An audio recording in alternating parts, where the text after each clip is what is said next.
Tradwives, they've been a big topic lately in the past few months. And today I would love to hear what Dr. Phil has to say on his new show, Dr. Film Primetime, about tradwives. Are they setting them back? Frankly, if you want to be a tradwife, go be a tradwife. In a society like Canada and America where you can choose if you want to work and if it works for you and your husband, why not? But, let's see what other people have to say.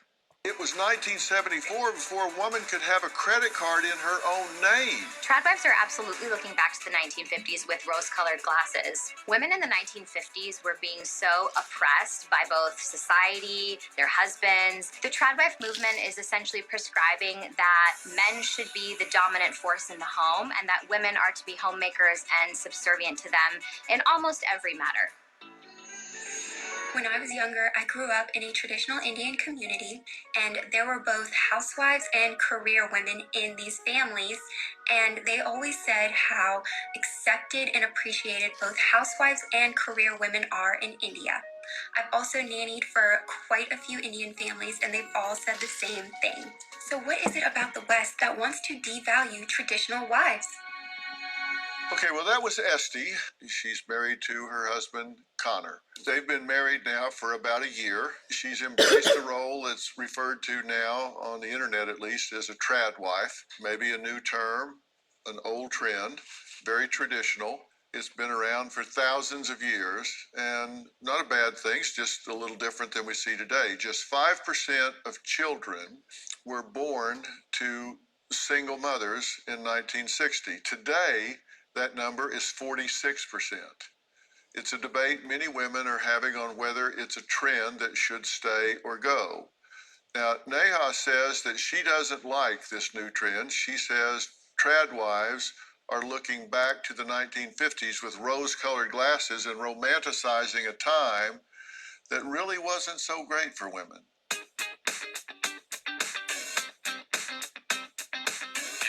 Tradwives on social media are selling a huge lie. Tradwives say that the woman's place is in the home as a homemaker, but what tradwives are actually doing by producing all of this high-quality social media content is working, is generating income, and that's disingenuous to their followers. The tradwife movement is essentially prescribing that men should be the dominant force in the home and that women are to be homemakers and subservient to them in almost every matter. I don't think that there is any beauty in second-class citizenship. Tradwives are absolutely looking back to the 1950s with rose-colored glasses. Women in the 1950s were being so oppressed by both society, their husbands, themselves, and that's the reason so many women were miserable and self-medicating. So it's calling back to a time where someone like me would have a hard time existing in society.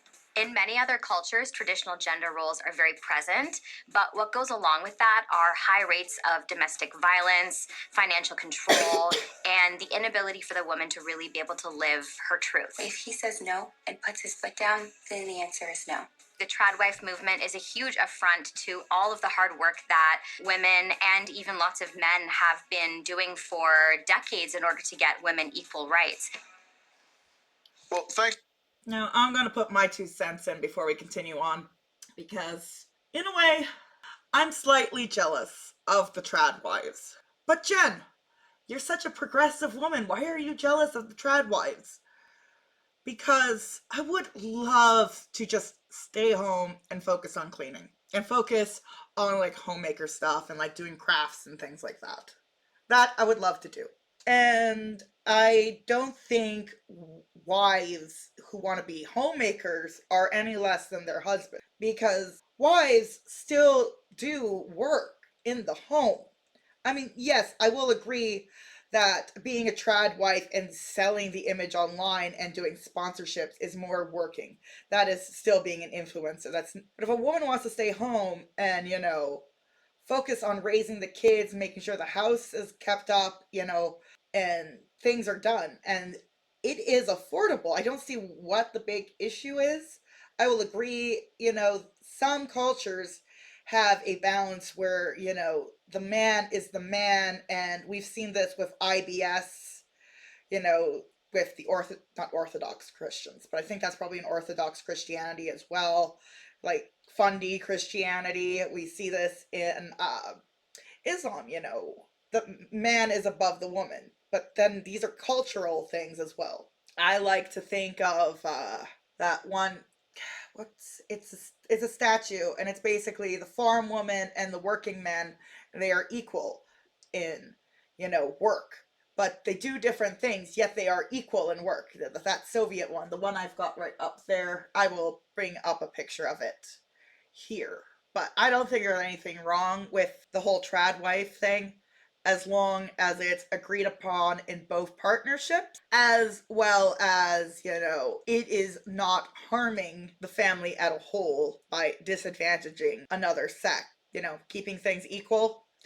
Equal doesn't always look like equal sometimes. Sure, the husband goes to work, but the woman has to, keep the house, raise the kids. The husband provides. Oh, let's get on. Thanks for being here. Not a big fan of tradwives. Not the biggest fan of tradwives, no. Yeah. There's absolutely nothing wrong with wanting to be a wife and a mother and stay at home and even embracing traditional gender roles.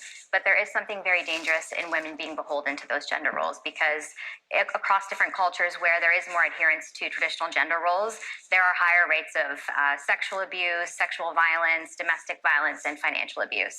And I think tradwife culture is kind of an affront to all of the really hard work that advocates and activists have been doing for the last 50, 60, 70 years. We talked about that a little bit, and I actually made a list of some of those things because some of this has happened so much more recently than people realize. It was 1839, they could have marital assets. 1916, women elected to Congress for the first time. 1920, 19th Amendment to ratify the vote started. In 1948, enlisted in the Air Force. It wasn't until 1963 that the Equal Pay Act, in theory, abolished disparity in wages, in theory. It was 1974 before a woman could have a credit card in her own name.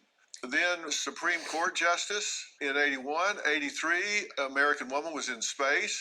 97, woman Secretary of State. So these things have just been coming on just within this generation. So some of this stuff. I'd like to say that this is American stuff.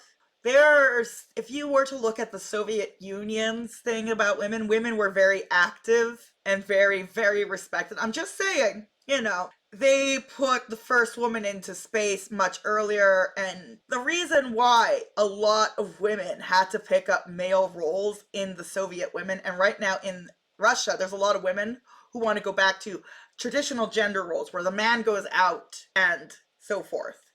It's because for so long, they were pretty much the backbone of the country because men were dying at a much younger age than women. Most men were dying really early on. Women then, lost their husbands. They then basically raised the kids with babushka. Babushka did most of the raising while the mother was away working and things like that. And that's how a lot of children got raised back then, because there was an absence of a male figure. But it produced a lot of female women who were the first before Americans. Again, just saying, they had a lot of good females that did stuff before the American women did. I mean, heck, they did a lot of stuff before the Swiss women did. I mean, the Swiss women didn't have the right to vote till 1972. I mean, in some cantons, they had the right earlier, like in the 60s, but it wasn't until the 70s they actually had the right to vote. The Swiss women actually had the right to vote the last in all of Western Europe. And people don't know that. Let's get on with this. Stuff is hard fought and recently won. That's right, yeah. The thing that jumps out to me as being the most problematic is that, to have a platform and monetize such a big platform and be spreading a message that women should be second-class citizens in their own homes and be submissive and subservient, and then that is sort of the natural social and biological order. I think that's extremely harmful, and it's also just not true. And you say that's not how people should look at that. It's not a second-class citizen. Correct. I disagree, because the idea that, separate but equal, the last time we heard the argument of separate but equal as a social framework was during Jim Crow. So there is no space in a contemporary and modern society for separate but equal. That's just my opinion. Pew Research did a study recently that ask people what they value in the different sexes. And it was an anonymous survey so people could actually be honest about this. And I was really surprised at what they saw. They said, what traits or characteristics do you think people in our society value most? And in men, number one was honesty and morality, 33%. And then 23% was second, professional and financial success, ambition, leadership, strength, toughness, hard work, good. With women, number one was physical attractiveness. And at the top over here was honest and morality. Over here, it was all the way down to number 4 at 14%. So this battle's still going on, right? The battle's still going on, and what I think is interesting is that instead of relying on an adherence to what this data is showing, my point is that, we should be challenging the social conditions that allow for this data to be the way it is in the first place. Yeah, and you think tradwife just plays into this? I think it reinforces it, absolutely. Yeah, for sure. It is not uncommon for traditional wives to supplement their husband's income. The key word here is supplement the husband's income. It's not going to be enough to obviously live off of, but it can help. So while we may supplement our husband's income, it does not come before our home, our family. That is our number one priority. Well, that was Esty. She has over 150,000 followers and growing. She says she's making some money as a content creator. Does that go against the tradwife movement? Now, some say it does. Now, Neha says that she isn't the only woman who thinks this movement is setting women back to a time when they had much fewer rights. Now, Ali is a conservative Christian commentator, author, speaker, and podcast host. And Mara oversees 500 employees, including her husband. Both women say the tradwife movement, well, it's just not for them. Allie, what you've been listening to everything we've been talking about. What's jumping out at you?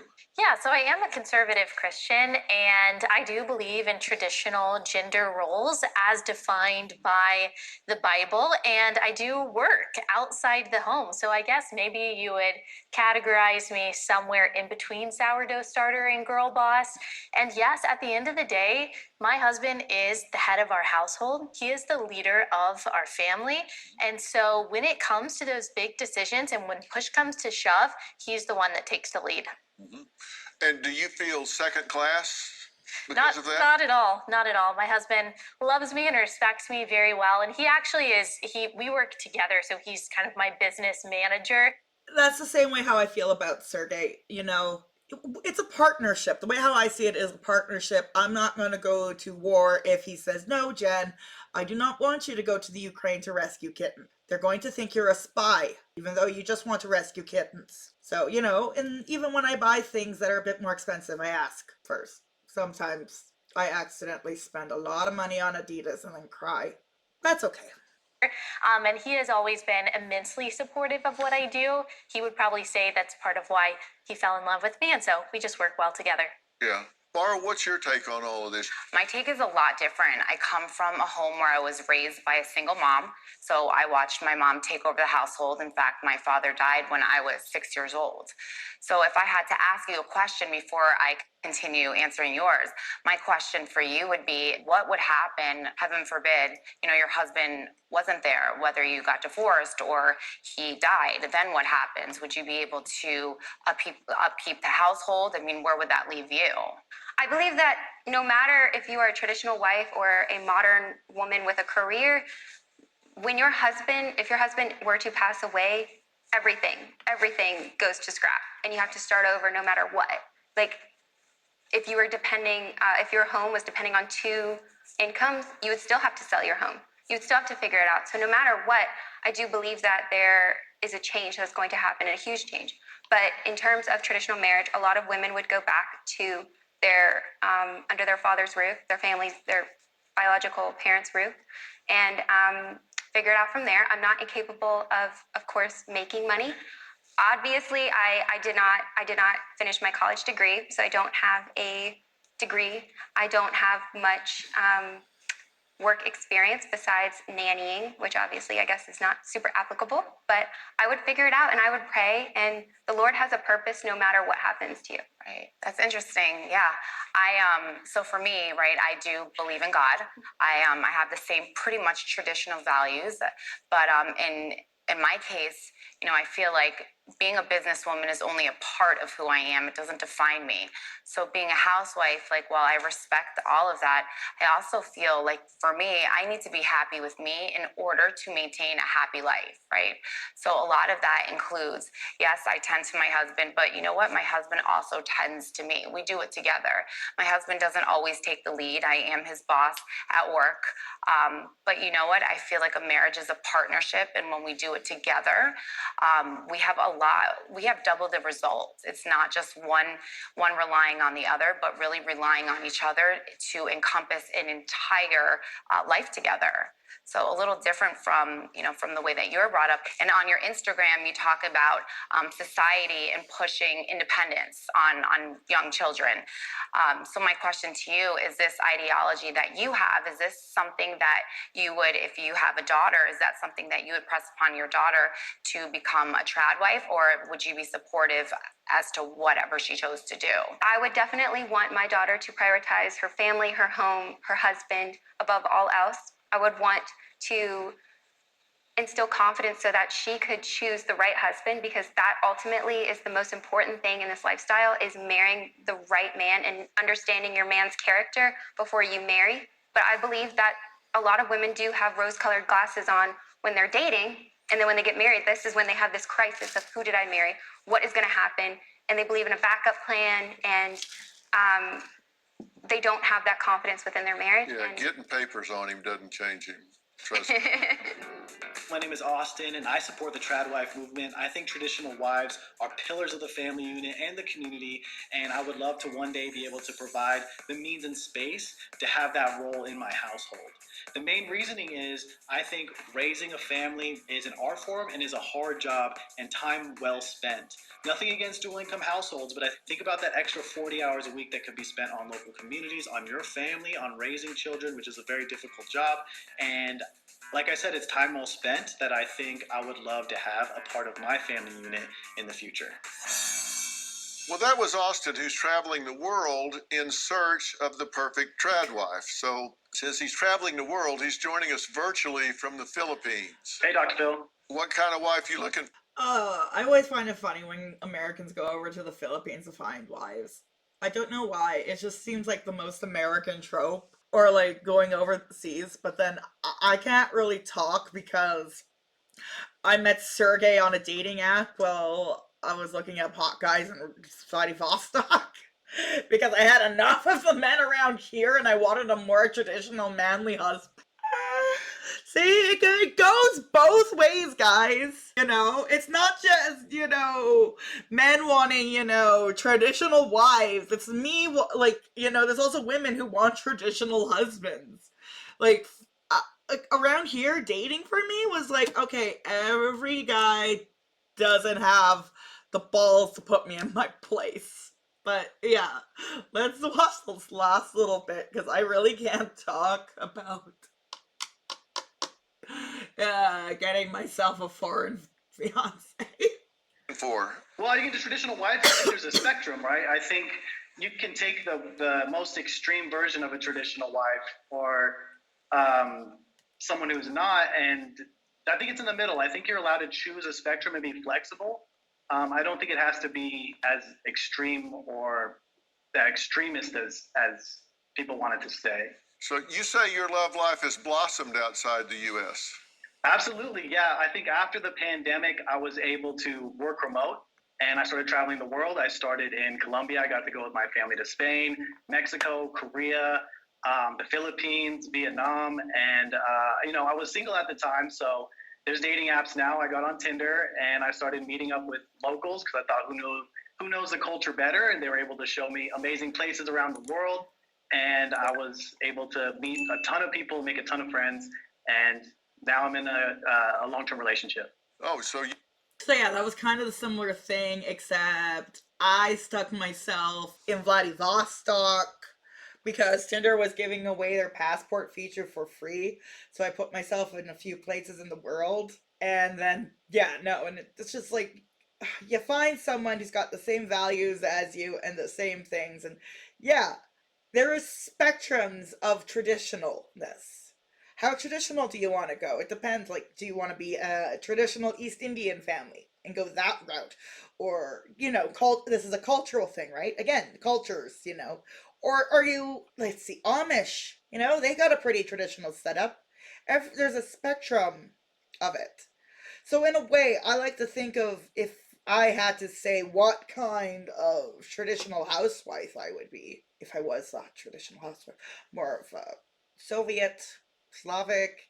I'm a strong woman. I can take care of myself. I live by myself. I will hurt you. So, but I do like a man to take care of me. I don't know.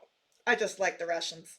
The masculinity, it's like, it just throws me off my feet, and I like that. So, again, this is spectrums of traditionally. I could have gone with a traditional Canadian guy and felt the need to beat the living shit out of him every single day because he's not have backbone.